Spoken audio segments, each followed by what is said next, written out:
Pengenalan kepada asal-usul nama Dengkil. Dengkil merupakan sebuah kampung yang luas dan meliputi beberapa buah kampung lain. Kampung ini mempunyai keluasan tanah kira-kira 5,310 ekar. Menurut sumber lisan suatu ketika dahulu, terdapat dua sumber yang menyatakan bahawa nama Dengkil ini telah diberi oleh seorang Tok Batin di kalangan kaum orang asli yang bernama Tok Batin Naleh, anak laki Jembik. Beliau menamakan kampung ini sebagai Dengkil yang membawa maksud buah durian yang tidak berisi, tetapi mempunyai biji yang besar. Pada ketika itu terdapat banyak pokok durian hidup di tebing Sungai Langat yang kerap berbuah dan disebut oleh orang asli sebagai Dengkil, dan lama-kelamaan sebutannya telah berubah menjadi Dengkil. Selain itu, ada pula yang menyatakan bahawa nama Dengkil berasal dari Sungai Langat yang dekat atau maksud lain kawasan sungai yang lebih cetek sepanjang sungai tersebut. Sungai ini bertemu dengan Sungai Semenyih yang terletak di kawasan Jenderam. Sekitar tahun 1950 hingga 1960, sungai ini mempunyai banyak ikan dan udang galah.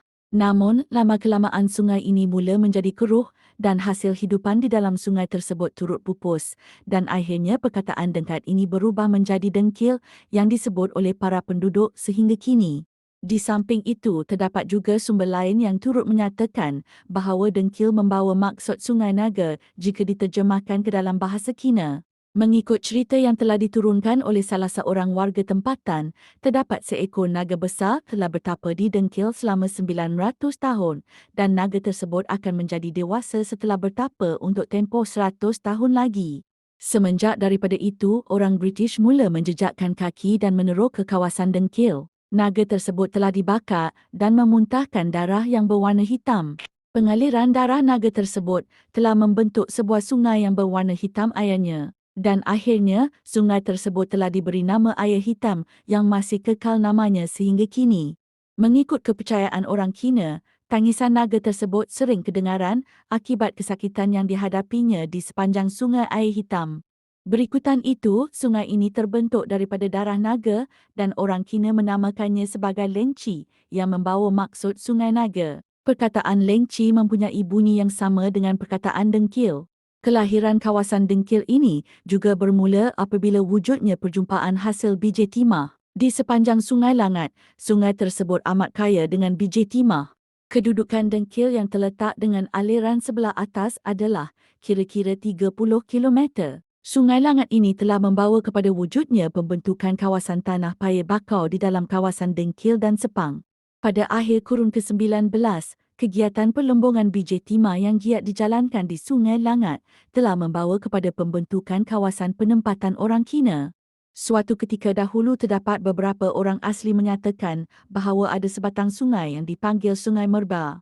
Air sungai ini mengalir masuk terus ke Sungai Langat. Akibat daripada pengaliran air sungai tersebut, pasir dan tanah di Sungai Merba juga turut dialirkan bersama sehingga menyebabkan sungai tersebut menjadi cetek. Suatu ketika dahulu terdapat beberapa orang yang menaiki perahu melalui sungai tersebut. Sebaik sahaja di tengah perjalanan, perahu yang dinaiki oleh mereka telah tersangkut akibat keadaan sungai yang cetek. Selepas peristiwa itu, sungai itu sering disebut sebagai sungai yang dengkat yang membawa maksud tuho di tengah sungai atau cetek. Penduduk di Dengkil sememangnya menerapkan unsur nilai-nilai murni di dalam diri masing-masing. Sikap saling hormat menghormati, saling bertolak ansur dan bantu-membantu merupakan tunjang utama dalam memupuk hubungan silaturahim antara kaum. Di samping itu, setiap kaum ini juga dapat mengenali tentang unsur budaya serta amalan masing-masing dengan lebih dekat dan terperinci. Seterusnya, dari segi kedudukan lokasi, Dengkil sememangnya berada pada kedudukan yang begitu strategik.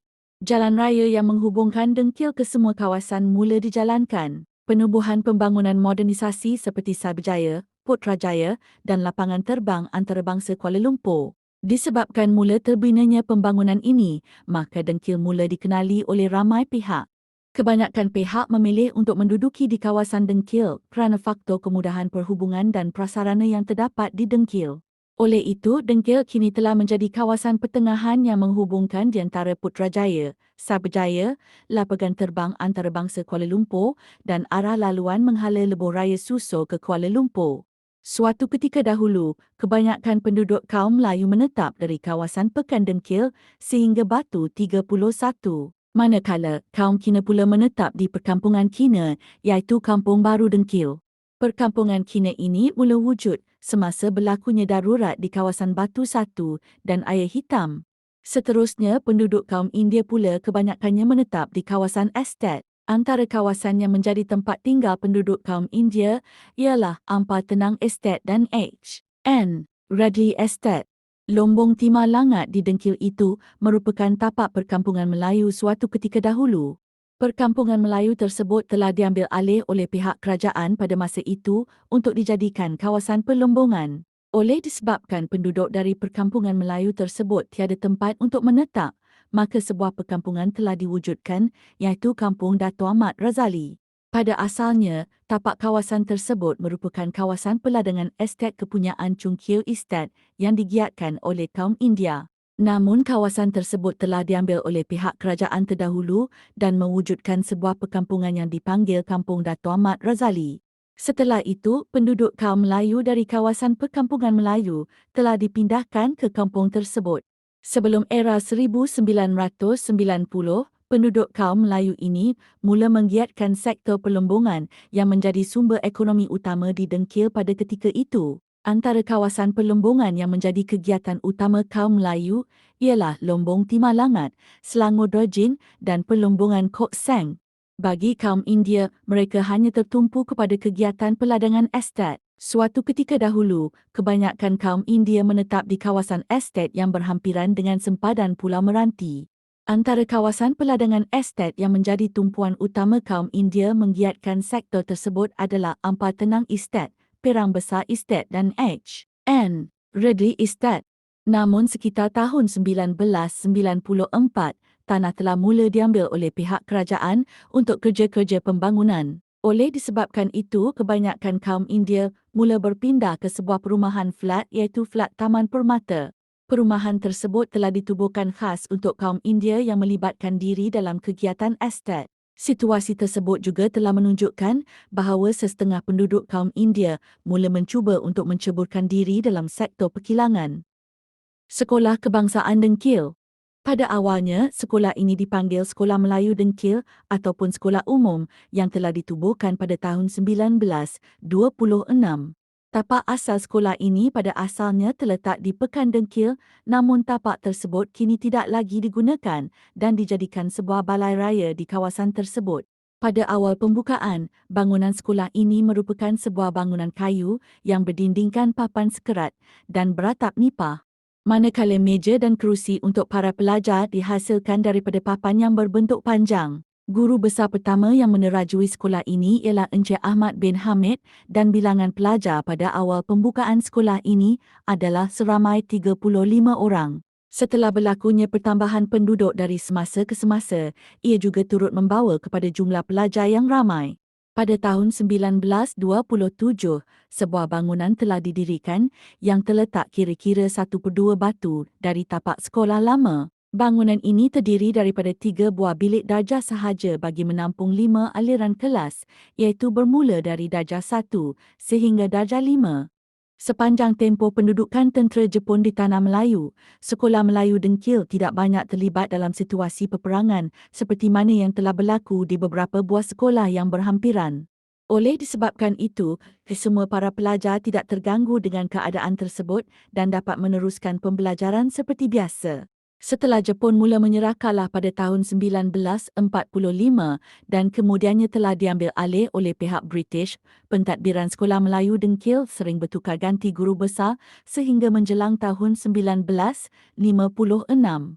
Oleh itu, setelah berlakunya peristiwa kemerdekaan pada 31 Ogos tahun 1957, telah banyak perubahan yang berlaku di sekolah ini dan akhirnya sekolah ini mula mengalami pembaharuan dari segi jenis pembangunan, sistem pentadbiran sekolah serta bilangan guru dan pelajar yang kian meningkat setiap tahun.